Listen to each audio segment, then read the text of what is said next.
खुशबू मनोरमा मिश्रा और आप देख रहे हैं लाइव टाइम्स। खबरों की शुरुआत करते हैं अहम खबर के साथ। दिल्ली चुनाव में हार के बाद पंजाब के होशियारपुर में विपश्यना केंद्र पहुंचे हैं अरविंद केजरीवाल। विपश्यना केंद्र में 10 दिन तक साधना करेंगे अरविंद केजरीवाल। अरविंद केजरीवाल की विपश्यना को लेकर भी सियासत तेज हो गई है। दिल्ली सरकार में मंत्री मनजिंदर सिंह सिरसा ने केजरीवाल पर निशाना साधा है। सिरसा ने कहा केजरीवाल की विपश्यना पर लाखों रुपए उड़ाए जा रहे हैं। सिरसा ने कहा विपश्यना केंद्र में जाने के लिए पंजाब सरकार ने संसाधनों का दुरुपयोग किया है। सिरसा ने कहा 40 से 60 गाड़ियों के काफिले और कमांडो की सुरक्षा के संग केजरीवाल विपश्यना केंद्र तक पहुंचे हैं। अरविंद केजरीवाल होशियारपुर में विपश्यना केंद्र में परिवार के संग पहुंचे हैं। 15 मार्च तक अरविंद केजरीवाल यहीं रुकेंगे। तो आपको बता दें कि सिरसा ने केजरीवाल पर निशाना साधा है, कहा है लाखों रुपए उड़ाए जा रहे हैं। और इन सब के बीच आपको बता दें कि सियासत तेज होती हुई और दिल्ली चुनाव में हार के बाद विपश्यना का कार्यक्रम जो है उसमें हिस्सा लेने के लिए अरविंद केजरीवाल पहुंचे हैं। हालांकि देखिए इससे पहले भी कई बार विपश्यना का जिक्र अरविंद केजरीवाल की तरफ से किया गया है। अरविंद केजरीवाल जी कल विपश्यना के लिए होशियारपुर गए, लेकिन नज़ारा देखने वाला था। 50 से ज़्यादा बड़ा गाड़ियों का काफिला था। 2-2 करोड़ रुपए की लैंड क्रूजरें थी बीच में। 100 से ज़्यादा पुलिस कमांडो साथ चल रहे थे। एम्बुलेंस चल रही थी, फायर ब्रिगेड की गाड़ियाँ चल रही थी और ये शांति लेने गए थे। ये कैसी शांति है जिसके लिए पंजाब के लोगों के खजाने से लाखों रुपया उड़ाया जा रहा है? ये कैसी शांति है जिसके लिए सारे होशियारपुर को जगाया जा रहा है? ये कैसी शांति है जिसके अंदर 100 से ज़्यादा कमांडो आपकी सुरक्षा करने निकले हुए हैं? अरविंद केजरीवाल जी वो मसीहा बनकर निकले थे जो वैगनार में घूमते थे और जैसे ही सत्ता मिली अपना असली रंग दिखाया। अब विपश्यना के लिए भी उनको 100 कमांडो चाहिए, 50 गाड़ियों का काफिला चाहिए। इससे कम में उनकी विपश्यना भी नहीं होती। और शालिनी हमारे सहयोगी ग्राउंड जीरो से हमारे साथ जुड़ रही हैं बातचीत के लिए। शालिनी, देखिए कहीं ना कहीं ये जो पूरा कार्यक्रम है ये अब सवालों के घेरे में है। जिस तरह के आरोप लगाए जा रहे हैं, अभी हम सिरसा को सुना रहे थे अपने दर्शकों को, बड़े आरोप हैं। ये क्या कुछ पूरा कार्यक्रम है, किस तरीके का ये कार्यक्रम रहेगा और इस पर सियासत भी अब काफी तेज होती हुई? शालिनी, बिल्कुल, देखिए जैसे ही ये खबर आई कि विपश्यना के लिए अरविंद केजरीवाल होशियारपुर पंजाब जाएंगे, इसके बाद से सियासत तेज हो गई। कल वो अपनी टीम के साथ निकले हैं, जहां वो 5 मार्च यानी आज से 15 मार्च तक वहीं आनंदगढ़ में जो है विपश्यना केंद्र में आपको नजर आएंगे विपश्यना करते हुए। लेकिन इसी बीच दिल्ली में जो मंत्री हैं मनजिंदर सिंह सिरसा, उन्होंने बड़ा बयान दिया और उन्होंने कहा है कि इतने पैसे उनकी विपश्यना पर खर्च हो रहा है, चाहे वो गाड़ियों की बात कर रहे हो या सिक्योरिटी में किस तरीके से जो सिक्योरिटी थी उसको लेकर उन्होंने बात की हो। तो एक तरीके का सियासत आप देख सकती हैं। बीजेपी की तरफ से यह भी बड़ा आरोप लगाया गया कि ये वही अरविंद केजरीवाल है जो चुनाव की हार को स्वीकार नहीं कर पाए थे और इतने दिनों मीडिया लाइमलाइट से अपनी पार्टी से दूर थे। लेकिन अब वो विपश्यना पहुंच चुके हैं। विपश्यना केंद्र जाकर वो विपश्यना करेंगे और वो भी इतनी बड़ी टीम और इतने खर्चे के साथ। यानी कि आप सोच सकती हैं, एक तरफ शांति के लिए अरविंद केजरीवाल कुछ दिनों के लिए होशियारपुर गए हैं, लेकिन दिल्ली में भी इसको लेकर अब सियासत तेज हो चुकी है। बिल्कुल। और शालिनी, कहीं ना कहीं ये जो पूरा कार्यक्रम है, अच्छा शालिनी देखिए ऐसा नहीं है कि अरविंद केजरीवाल विपश्यना कार्यक्रम में पहली बार जा रहे हैं। हमने कई बार देखा है कि उन्होंने कई बार जिक्र भी किया है विपश्यना का कि शांति चाहिए तो कुछ आपको अध्यात्म से जुड़ना होता है। लेकिन इस बार जब ये पूरा कार्यक्रम पंजाब के होशियारपुर को चुनने के पीछे क्या कारण हो सकता है?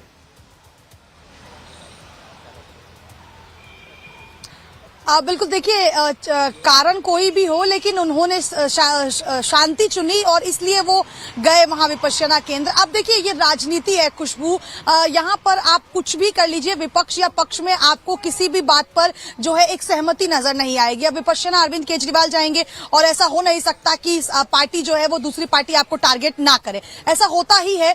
लेकिन आप इस बात को समझिए कि वो गए वहां पर है तो लोग ये सोच रहे हैं या विपक्ष ये पक्ष में बैठी सरकार ये कह रही है कि पंजाब में चुनाव है, पंजाब में अपनी सीट बचाना चाहते हैं, पंजाब से जुड़ना चाहते हैं, इसलिए वो पंजाब को उन्होंने विपश्यना के लिए जो है वो चूज किया है। लेकिन ऐसा नहीं है।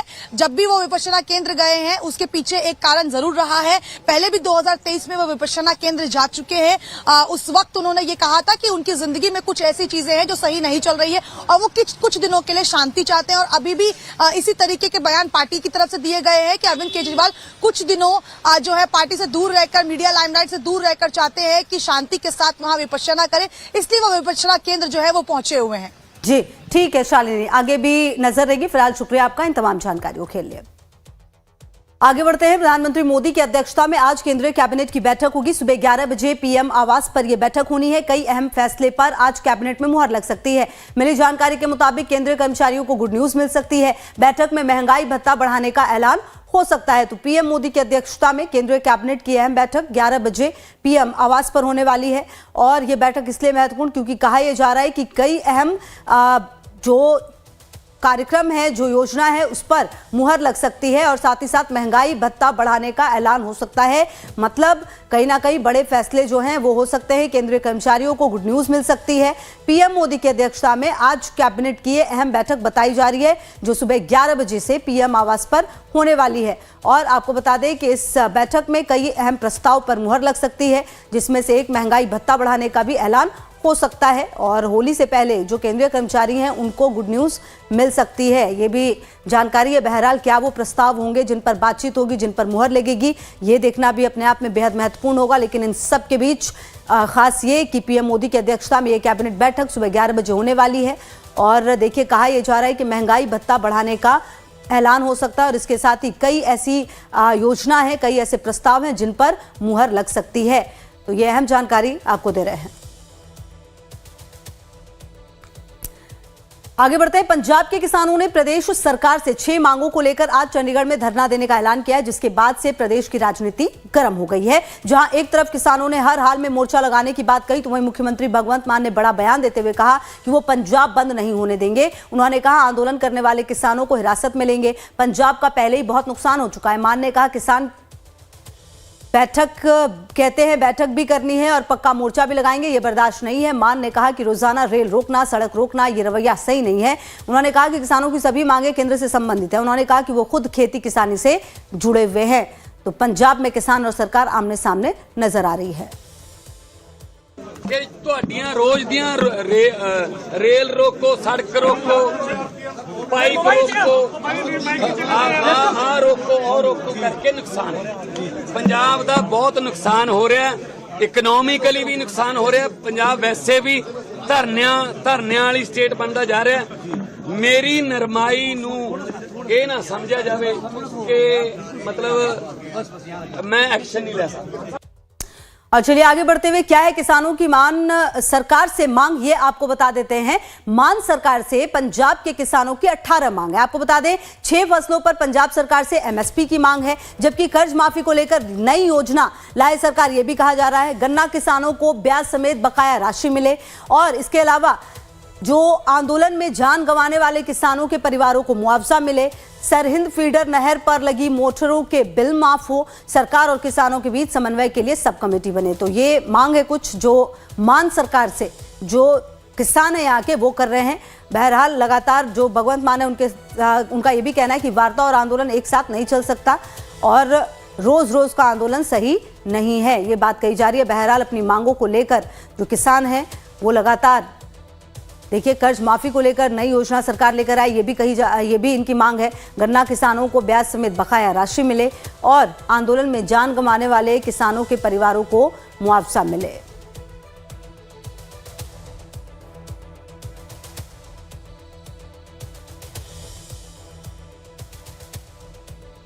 और ज्योति हमारी सहयोगी ज्यादा जानकारी के लिए जुड़ी हमारे साथ। ज्योति, ये पूरा जो मामला है किसानों की मान सरकार से मांग है, लेकिन सीधा सीधा मान भगवंत मान को हम सुन रहे थे, उन्होंने कह दिया कि वार्ता और ये जो आंदोलन ये एक साथ नहीं चल सकता। मतलब रुख काफी कड़े हैं मान सरकार के। जी बिल्कुल, जैसे पिछले दिन कल की बात है, भगवंत मान जो मुख्यमंत्री पंजाब के हैं, उन्होंने साफ कहा है कि ये धरने प्रदर्शन जो इनके चल रहे हैं ये एक पैरेलल गवर्नमेंट चला रहे हैं। किसान अपनी मर्जी से अपनी सरकार चला रहे हैं और जो वो चाहते हैं वो करना चाहते हैं वो करते हैं। ये इस चीज से, ऐसे धरने से, ऐसी रोक से, रेलें रोक देना या प्रदर्शन कर देना, रोड जाम कर देनी, इससे क्या है कि हमारे जो व्यापारी हैं, यहाँ का पंजाब का व्यापार जो है वो प्रभावित हो रहा है। इनको ऐसा नहीं करना चाहिए। अभी कुछ मीटिंग थी किसान जत्थेबंदियों से, किसान संगठनों के साथ। मीटिंग से उठ के आ गए थे भगवंत मान, अपनी नाराजगी उन्होंने जाहिर की थी। उसके बाद मीडिया से बात में ये बात कही कि ये ऐसा नहीं होगा, ये पैरेलल सरकार नहीं चलेगी। सो आज सभी किसान संगठनों ने संयुक्त किसान मोर्चा जो गैर राजनीतिक है उसके सहयोग से चंडीगढ़ में धरना प्रदर्शन करने का आह्वान किया है। उसके साथ साथ क्योंकि जगजीत सिंह ढल्लेवाल को जो भूख हड़ताल पे बैठे हुए हैं, मरण मरत पर बैठे हुए हैं, उनको 100 दिन पूरे हो जाते हैं उनके, और उसके एवज में अभी सभी किसान जत्थेबंदियां मिलके संयुक्त किसान मोर्चे के बैनर तले सभी सूबे के सभी जो जिले हैं उसके डीसी के दफ्तर के बाहर एक दिन की भूख हड़ताल रखेंगे। आज सुबह 9:30-10 बजे ये लोग इकट्ठे हो जाएंगे और उसके बाद ये सारा दिन ऐसे ही वहां पे भूखे रहेंगे। और इसी के एवज में प्रदर्शन जो चंडीगढ़ में कर रहा था सरबन सिंह पंदेर अपने लेवल पे, अपने तौर पे ये प्रदर्शन कर रहे हैं। उन्होंने सारी जगह पे सभी शहरों में जो पुतला फूकने का ऐलान किया था, उसके तहत अमृतसर, जालंधर और जहां भी उनके कार्यकर्ता हैं, उन्होंने भगवंत मान सरकार और केंद्र सरकार के जो पुतले हैं वो फूकने हैं। सो कुल मिला के जो किसानों के ये धरने प्रदर्शन है, इससे लोग बहुत आहत हो रहे हैं और उनके आहत होने से मुख्यमंत्री ने भी इसका संज्ञान लिया है कि ये ऐसा प्रदर्शन नहीं करना चाहिए इनको। ठीक है, लगातार नजर रहेगी, आगे भी आपसे अपडेट लेंगे। बहुत शुक्रिया आपका इन तमाम जानकारियों के लिए। आगे बढ़ते हैं, देखिए पंजाब के मुख्यमंत्री के साथ बातचीत अचानक खत्म होने के बाद किसान नेताओं के घर छापेमारी होने से किसानों में आक्रोश है। किसानों का आरोप है पंजाब पुलिस किसान नेताओं के घरों पर छापेमारी कर रही है। एक रिपोर्ट देखिए। संयुक्त किसान मोर्चा के नेताओं ने दावा किया है कि पुलिस ने मंगलवार सुबह पंजाब में कई किसान नेताओं के घरों पर छापेमारी की और 5 मार्च को चंडीगढ़ में होने वाले विरोध प्रदर्शन से पहले उन्हें हिरासत में ले लिया। इन दावों पर पुलिस की तरफ से फिलहाल कोई प्रतिक्रिया सामने नहीं आई है। रात वो मीटिंग टुट गई तो सरकार जबर से उत्तर आई। लगभग खबरां ने भी सारे पंजाब दे विच जिन्ने भी पंजाब दे अंदर SKM नाल जुड़ियां हुई जथेबंदियां ने उन्हां दे घरां ते छापे मार के आगूआं नूं गिरफ्तार किया गया वा। सधारण वर्कर भी गिरफ्तार होए हैगे आ। इत्थे ही नहीं कल्ला ਜਿਹੜੇ KMM ਦੀ ਲੀਡਰਸ਼ਿਪ ਆ, ਜਿਵੇਂ ਮਨਜੀਤ ਸਿੰਘ ਜੀ ਰਾਏ, ਉਹਨਾਂ ਦੀ ਜਥੇਬੰਦੀ ਦੇ ਆਗੂ, BKU क्रांतिकारी ਸਰਜੀਤ ਫੂਲ ਵਾਲੇ, ਉਹਨਾਂ ਦੇ ਆਗੂਆਂ ਦੇ ਘਰਾਂ ਤੇ भी छापेमारी ਹੋਈ हैगी आ। किसान नेताओं ने कहा कि पुलिस की ये कार्रवाई मुख्यमंत्री भगवंत मान और SKM नेताओं के बीच बैठक नाकाम होने के एक दिन बाद हुई है। एक मीटिंग जिहड़ी पंजाब सरकार नाल मानयोग मुख मंत्री भगवंत मान जी ने अगवाई दे विच होई सी, पर मीटिंग दे विच गल करदे अचानक CM साहब जिहड़ी मीटिंग तोड़ के ते किसानां नूं चैलेंज करके उत्थों चले गए।